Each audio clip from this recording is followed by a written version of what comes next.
Good morning. I'm Patricia, and I'm the host of the Poetry Pcast. Right then, tea's made, biscuits are at the ready. I'm having a little oat bicky. What are you having? And today we're going to dive headlong into the world of Fujiwara no Saide, better known, thankfully, as Teika. Yes, Teika. Not a brand of herbal tea, although equally nourishing for the soul, but one of the greatest Japanese poets of his age. And before you roll your eyes and mutter, "Oh, here she goes again, more ancient poetry," let me reassure you, this chap wasn't just scribbling flowery words by candlelight. Oh no. He was laying down poetic lore, teaching his apprentices, and occasionally having his family forge his work, although that did happen after he died. Quite the legacy, don't you think? But before we get stuck in, a gentle reminder to you, don't forget the latest video prompt, which this month, if you're up to date, is being edited by the marvellous Neena Singh. Trust me, you don't want to miss it. It's the sort of thing that makes your muse sit up, stretch, and demand another cup of tea. So as I said, I'm going to be talking about the poet Fujiwara no Saide, or Teika, as I'm now going to call him. He was from a family of poets, and we're going to hear some of his father's poetry today, as well as his. And his descendants were also heavily involved in the poetry scene of their time. And as you know from listening to this podcast and this reading you do, poetry in this era was a very serious business, with established rules and language. Teika, who was not just a poet, but a teacher, produced many pieces of work in his time which pronounced on the techniques of poetry. And I think they're going to be useful to all poets, not just those of us who write in the Japanese short form. But perhaps I should pause at this point and bring you a couple of examples of his work. The Traveller, sleeves flapping in the wind on an autumn night. How lonely the bridge across the gorge. The Traveller, sleeves flapping in the wind on an autumn night. How lonely the bridge across the gorge. Fujiwara no Teika, translated by Philip Morel. Day will dawn, and we will pass beyond the midpoint of fall. But will the setting moon be all that we lament? Day will dawn, and we will pass beyond the midpoint of fall. But will the setting moon be all that we lament? And that Teika poem was translated by Stephen D. Carter. In the many decades following his death, his family, as I alluded to, apparently forged work purporting to be by him in order to bolster their own standing as masters of poetry. So you're never quite sure which pieces of teaching were his or forgeries. But there have been studies which tried to authenticate his writing, and it's thought that the document Maigetsusho was, for the most part, created by him. Today's podcast will draw heavily on a translation of that document by Robert H. Brower. So why is the Maigetsusho important? Robert Brower says of it that it's one of the half-dozen most important documents in the entire corpus of Japanese classical poetics. And what we have in this document is, in essence, a copy of Teika's teaching. It's a letter to one of his pupils who was in the early stages of learning the craft of poetry. In studying it, we gain a grounding in the discipline of waka, which, as you know, was the forerunner of what we now call tanka. And if you're coming to tanka for the first time, there are some podcasts I've done in the past, details in the show notes, and you can follow those up, and of course, the sources that I use today will also be cited in the show notes. So in this letter to his pupil, Teika gives him 10 styles of poetry. Some of the ideas he proposes are similar to ideas that would be found in treatises by earlier poets. And to be honest, you'll find some of the ideas which have been repeated by later poets. But anyway, Brower says that My Getsusho contains classic statements of Teika's original poetic ideals. So, should we take a look at those 10 styles? I think we should. The first one is mystery and depth, which perhaps we would know as Yugen. For help with this, you could go and have a listen to another of our podcasts with the terrific contemporary poet and editor of Bottle Rockets, Stanford Forrester. Again, I'll stick a link in the show notes. I'd like to give you a definition of Yugen. And if you forgive the pun, this one particularly rings true with me. Yugen, according to Robert T. Wilson, is like an echo after the clang of a brass bell. In this world, the way does not exist. Troubled, I enter deep into the mountains, but even there I hear the deer crying. In this world, the way does not exist. Troubled, I enter deep into the mountains, but even there I hear the deer crying. And that was by Teika's father, Fujiwara no Shunzai, translated by Hiroaki Sato. Commentators are not sure what's on the mind of the poet in this poem, and there are many explanations as to what was going through his head. Was it his own personal turmoil about whether to take Buddhist vows? Was it his awareness of his own mortality? Maybe even the dissatisfaction at the state of his world. The Heian period was coming to a close when he was writing this. And thinking about what's going on in our own world at the moment, I'm sure many of us could understand that feeling. D.T. Suzuki says of Yugen that it's an object of mutual communication only among those who have the feeling of it. When you listen, do you have the feeling of it in this poem? In this world, the way does not exist. Troubled, I enter deep into the mountains, but even there I hear the deer crying.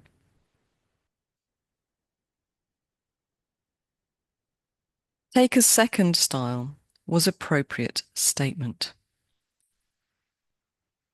What that means is that a poem should be composed so that it seems to glide as smoothly as a drop of water rolling down the length of a 5-foot iris leaf. So said the priest Shunhei. I thought that was rather elegant. Weary of the world, I thought to hide myself away in this mountain village, but it reaches every corner of the night, bright radiance of the moon. Weary of the world, I thought to hide myself away in this mountain village, but it reaches every corner of the night, bright radiance of the moon. And that was Teika's father again, Fujiwara no Shunzai, translated, I believe, by Brower.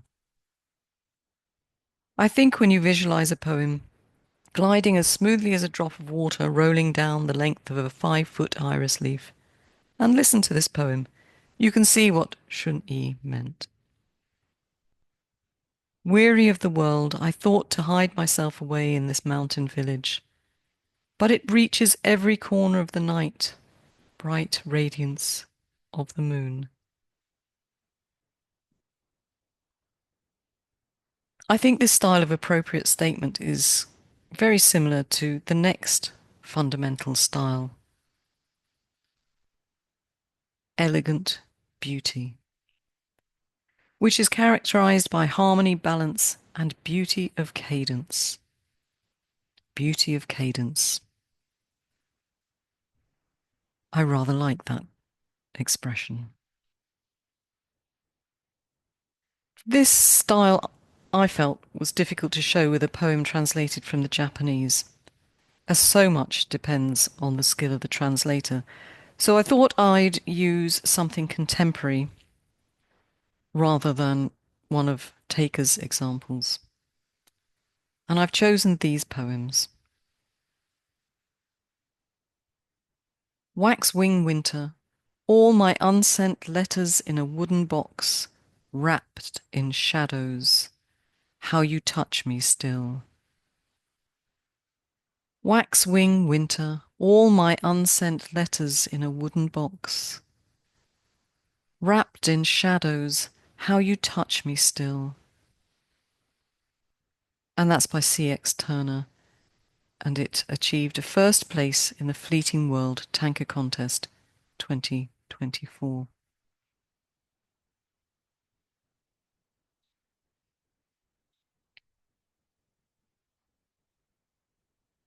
Wind-swept hill. The smell of summer rain rises with birdsong. The brooding thundercloud seems suddenly far afield. Wind-swept hill. The smell of summer rain rises with birdsong. The brooding thundercloud seems suddenly far afield. And that's by a fellow Swiss, Benjamin Blazy. And it got third place in the Fleeting World Tanker Contest 2024. And if you're on YouTube, you can have a look at these poems. The short, long, long lines do, I think, give a balance to the poem. And when you read them out loud, they have that beauty of cadence. And consider the topics. If you think about the topic and the language they've used to express their poetry, they're in harmony with each other, aren't they?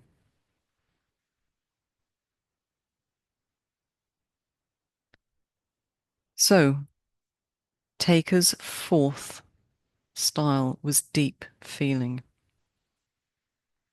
And he explains that the greatest waka should not merely display technical polish or cleverness, but should be animated by a deeply sincere emotional core. He used the word ushin, conviction of feeling. And I think he meant that the poem must carry an authentic, intense inner emotion that compels expression. It's not enough to imitate old styles, pile up elegant phrases, or master rhetorical devices. Without that conviction, that ushin, the poem can feel hollow. But be aware, at the same time, Taker insisted that this feeling must be disciplined and shaped by craft, so that the raw emotion is elevated into beauty and resonance. So probably, I think, when Taker speaks of conviction of feeling, he's saying that the great poetry arises from a union of true, deeply felt emotion with poetic technique. That your reader should sense both the sincerity of heart and the refinement of form. And Taker used this one to illustrate this style. O jeweled thread of life, if you are to break, then break now. For if I live on, my ability to hide my love will most surely weaken. O jeweled thread of life, if you are to break, then break now. For if I live on, my ability to hide my love will most surely weaken. And that's Princess Shikishi, translated by Dr. Joshua Mostow. And a little side note for you here. Taker also says that this style is fundamental to all of the others. Fine poetry, he says, has been said to be possible only when every poem is suffused with deep feeling. Although he does mention that it's particularly useful when writing love poetry or grief, expressing grief. Now, these first four of his styles are the fundamental styles that you should look at first, he says. And when you've mastered them, you can move on to the more difficult styles. So, should we go and have a look at those styles too? The fifth style he called the lofty style, a method of achieving grandeur and elevation. As the coming dawn pushes open the gate of heaven, from behind the clouds, still streams the splendor of a moon radiant since the age of the gods. As the coming dawn pushes open the gate of heaven, from behind the clouds still streams the splendor of a moon radiant since the age of the gods. And that's Fujiwara Yoshitsune, translated by Brower. But, a word to the wise, don't go overboard. We don't want, to quote Teika again, over-elaborate or contrived poetry. You could lose the emotional deep feeling if you try too hard. The sixth style is visual description. Both Brower's translation notes and Jane Reichhold speak rather disparagingly about this style, saying, "This is a rather bland style, emphasizing visual description and imagery and often containing no subjective or emotional statements." It's a bit rude. I've heard folks say similar things about Shiki's sachet or sketch of life, haven't you? And again, if you're not sure what that is, there are podcasts about that. But it's basically writing the scene which sits before you in order to give your reader an insight into what you're looking at.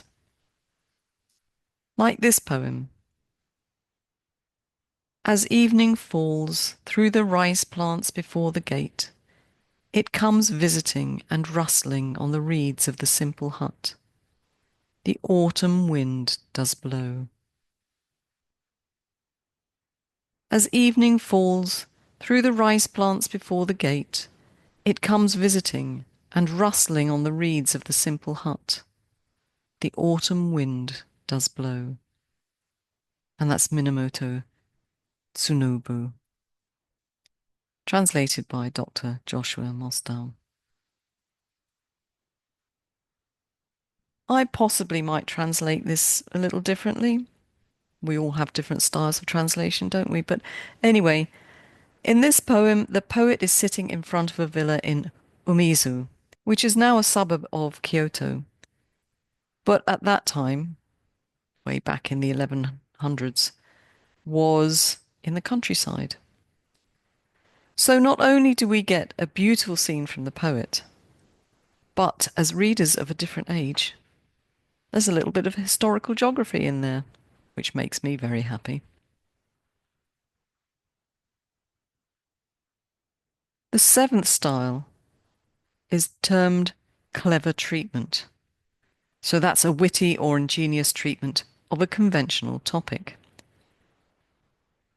And Teika quotes this example, again, I presume translated by Brower.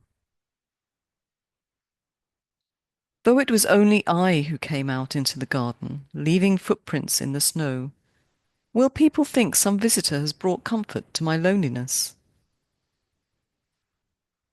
Though it was only I who came out into the garden, leaving footprints in the snow, will people think some visitor has brought comfort to my loneliness? And that poem was Archbishop Jian's. The eighth style is novel treatment, a little bit like the previous style, it's true.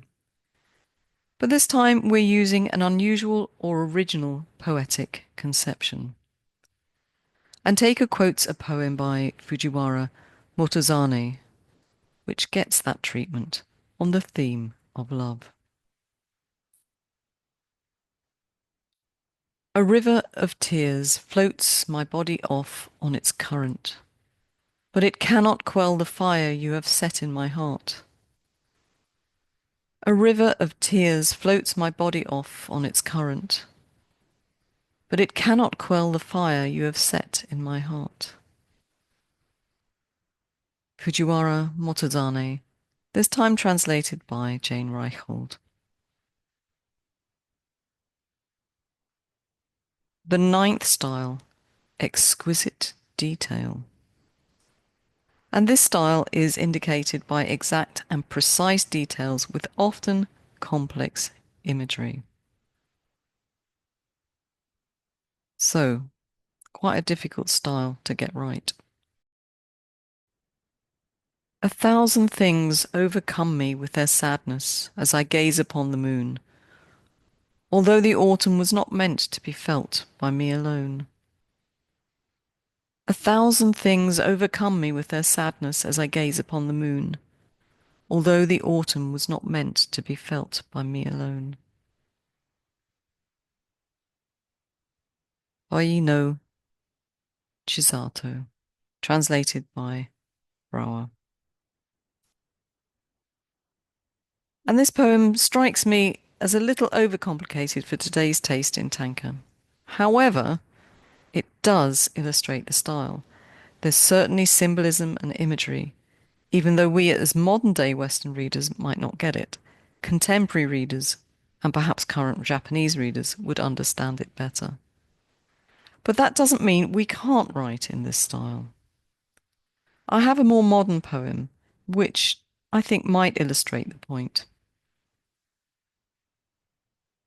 I'll forget I saw you standing with a stupefied look, hands holding your breasts, when an earthquake shook this morning.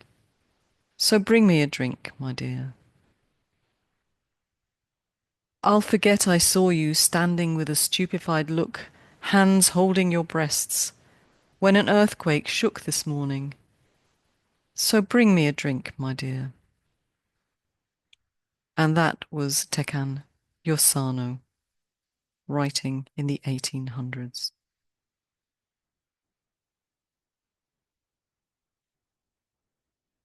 And lastly, one of the most difficult styles according to Teika, called the demon quelling style.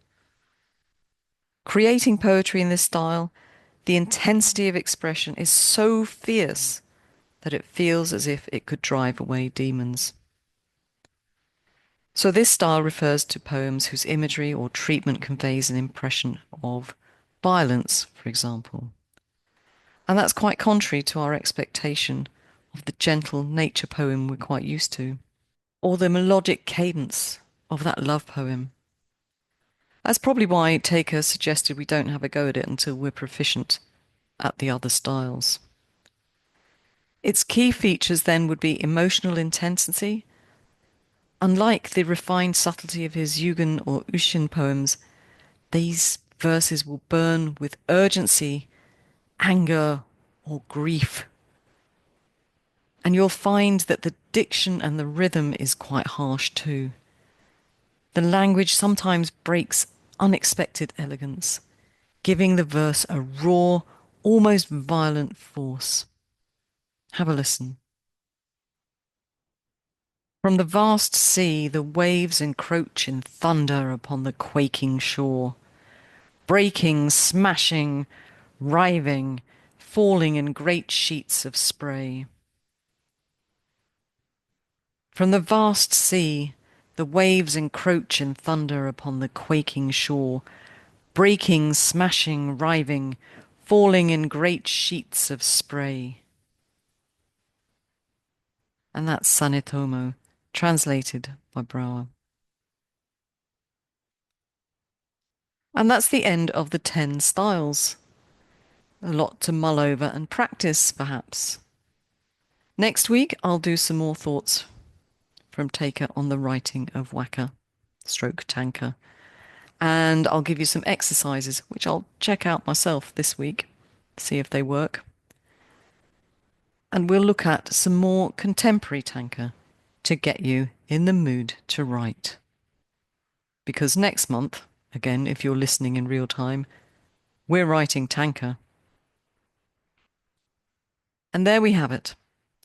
Teika's 10 styles, from the delicately melancholic to the full-on demon-quelling thunderclap. Not bad for a man whose family couldn't resist cheekily forging a few extras in his name. I do hope you're going to have a go at one or two of the styles yourself. Though, if you do attempt the demon-quelling sort, best warn the neighbours first, in case they call the police when they hear you reciting this violent poetry out loud. That's all for now. Do make sure you check out the video prompt. Again, if you're listening, watching in real time, it's lovingly curated this month by Neena Singh. It might just nod you towards writing a superior poem.